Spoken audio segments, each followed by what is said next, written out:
بیضہ کے مقام پر آپ رضی اللہ تعالی عنہ نے اپنے اور حر کے ساتھیوں کے سامنے خدا کی تعریف کرنے کے بعد یہ خطبہ دیا: اے لوگو، رسول اللہ صلی اللہ علیہ وآلہ وسلم نے فرمایا ہے کہ جو شخص ایسے بادشاہ کو دیکھے جو ظالم ہو اور جو حرام کو حلال سمجھتا ہو، جو خدا کے عہد کو توڑتا ہو اور سنت رسول صلی اللہ علیہ وآلہ وسلم کے خلاف کرتا ہو، جو خدا کے بندوں کے ساتھ ظلم اور سرکشی سے پیش آتا ہو، اور پھر وہ شخص اس بادشاہ پر اپنے قول اور فعل سے اعتراض نہ کرے، تو خدا اسے بھی اسی کے برابر سزا دے گا۔ سنو، ان حکام نے شیطان کی پیروی اختیار کر لی ہے، خدا کی اطاعت کو ترک کر دیا ہے۔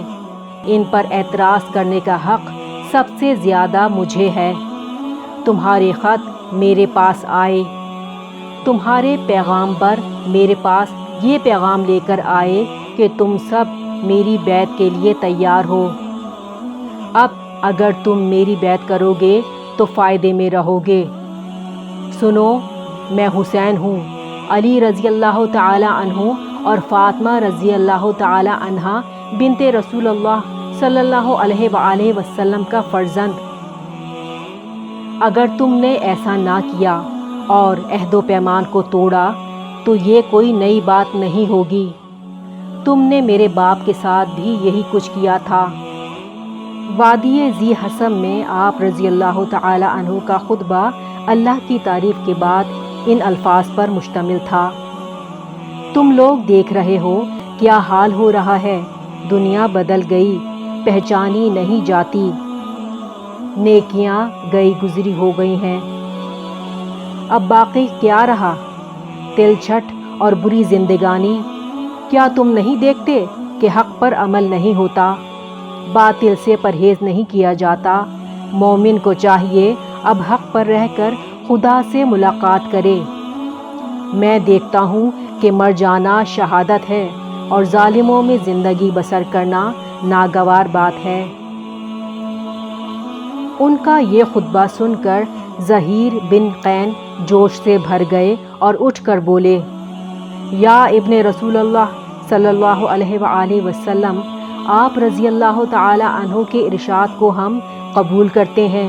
خدا کی قسم، اگر دنیا ہمارے لیے باقی رہنے والے ہوتی اور ہم اس میں ہمیشہ رہنے والے ہوتے اور آپ رضی اللہ تعالی عنہ کی مدد کرنے کی خاطر ہمیں یہ دنیا چھوڑنی پڑتی تو ہم یہاں رہنے کے بجائے اسے چھوڑنا ہی پسند کرتے۔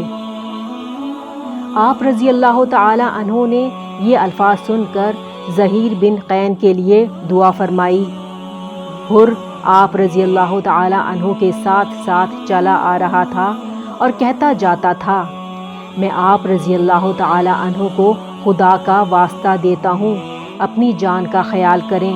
اگر آپ رضی اللہ تعالی عنہ نے حملہ کیا تو بھی آپ رضی اللہ تعالی عنہ ہلاک ہوں گے، اور اگر آپ پر حملہ ہوا تو بھی آپ ہی ہلاک ہوں گے۔ آپ رضی اللہ تعالی عنہ نے یہ سن کر فرمایا: تو مجھے موت سے ڈراتا ہے؟ کیا نوبت یہاں تک پہنچے گی کہ تم لوگ مجھے قتل کرو گے؟ اگر ایسا ہی ہے تو میں بھی حق سے منہ نہیں موڑوں گا۔ حر یہ سن کر آپ رضی اللہ تعالی عنہ کے پاس سے سرک گیا۔ وہ اپنے اس رسالے کے ساتھ ایک طرف چل رہا تھا اور حضرت امام حسین رضی اللہ تعالی عنہ دوسری طرف۔ عزیب کے مقام پر 4 اونٹ سوار کوفے کی طرف سے آتے دکھائی دیے۔ یہ ترماحد ابن عدی اور ان کے ساتھی تھے۔ یہ اس ارادے سے آئے تھے کہ آپ رضی اللہ تعالی عنہ کے ساتھ شامل ہو کر جنگ کریں گے، لیکن اس سے پہلے اپنے بال بچوں کو کچھ غلہ پہنچانا چاہتے تھے۔ آپ رضی اللہ تعالی عنہ نے انہیں ایسا کرنے کی اجازت دی اور کوفے والوں کا حال پوچھا تو وہ بولے: بڑے بڑے لوگوں کا تو یہ حال ہے کہ انہیں بڑی بڑی رقمیں دے کر خاموش کر دیا گیا ہے۔ رہے اور لوگ، ان کے دل آپ رضی اللہ تعالی عنہ ہی کی طرف ہیں، لیکن کل یہی لوگ آپ رضی اللہ تعالی عنہ کے خلاف تلواریں اٹھائیں گے۔ میں کوفے میں ایک بہت بڑے لشکر کی تیاری کرتے ہوئے دیکھ چکا ہوں۔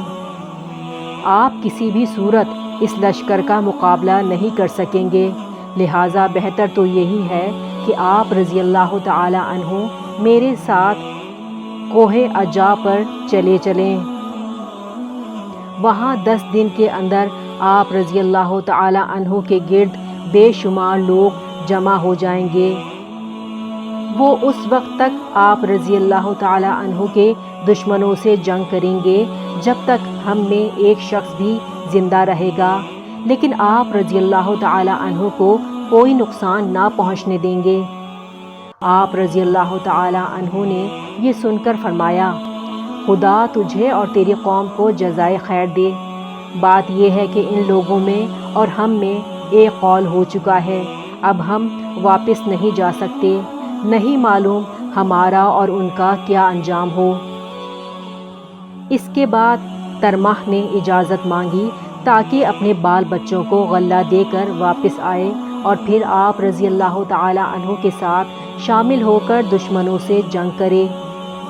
آپ رضی اللہ تعالی عنہ نے انہیں اجازت دے دی۔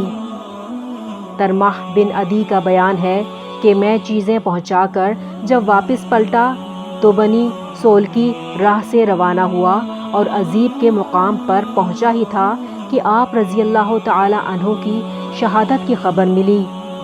یہ خبر سن کر واپس پلٹ آیا، الحمدللہ رب العالمین کہا، 2-3 بار یہی کلمہ آپ رضی اللہ تعالی عنہ نے کہا تو آپ رضی اللہ تعالی عنہ کے فرزند علی بن حسین رضی اللہ تعالی عنہ گھوڑا بڑھا کر قریب آئے اور کہا، بابا میں آپ رضی اللہ تعالی عنہ پر فدا ہو جاؤں۔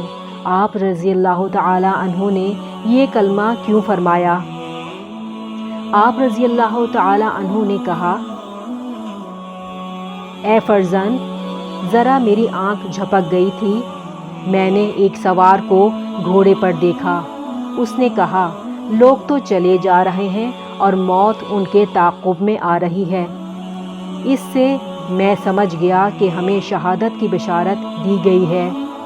یہ سن کر حضرت علی بن حسین رضی اللہ تعالی عنہ نے فرمایا، قسم ہے اس خدا کی جس کے پاس سب کو جانا ہے، ہم حق پر ہیں۔ یہ سن کر حضرت علی بن حسین رضی اللہ تعالی عنہ بولے، پھر ہمیں کچھ پرواہ نہیں، مریں گے تو حق پر مریں گے۔ آپ رضی اللہ تعالی عنہ خوش ہو کر بولے، جزاک اللہ، باپ کی طرف سے بیٹے کو جو بہترین جزا مل سکتی ہے وہ تمہیں ملے۔